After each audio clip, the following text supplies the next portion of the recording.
जगद्गुरु पाद पद्मे धरो स्मृत्वा प्रणमामि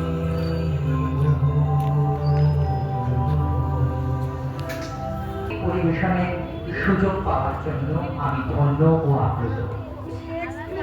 আমার সঙ্গীত গুরু, আমার গর্ভধারিণী জননী শ্রীমতী শান্তা চ্যাটার্জির শিক্ষা ছাড়া আমি এই মঞ্চে আমার এই উপবেশন সম্ভবপর হতো না।